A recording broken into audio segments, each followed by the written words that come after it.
Sekarang kita hitung bantuan pemerintah baik pusat maupun dari pemerintah Aceh. Dari BPNT bantuan pangan non tunai BPNT. Ya. Tercatat yang lama 11.008 uang TK atau KPM. Dan ibu masing hari ini berjuang ikhlas siang malam siang hari.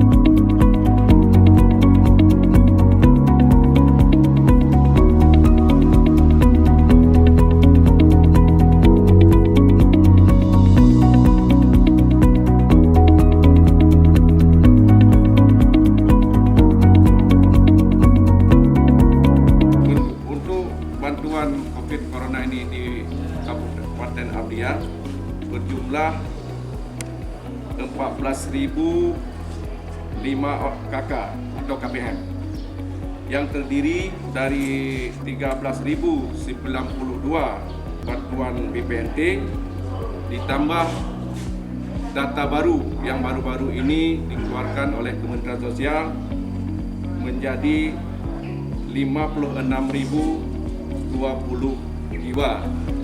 Ini kalau dihitung secara rata-rata adalah kemiskinan 34% yang sudah dibantu oleh pemerintah Aceh.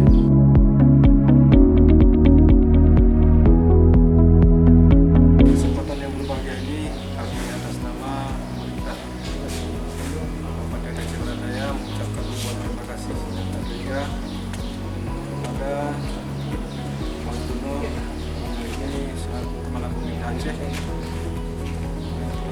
respon terhadap tindakan cepat hal bagaimana melihat situasi kehidupan masyarakat yang terdampak COVID-19 di Surabaya. Alhamdulillah pada kesempatan hari ini telah menerima bantuan dari pemerintah Aceh untuk masyarakat di Kabupaten Aceh Barat Daya. Selain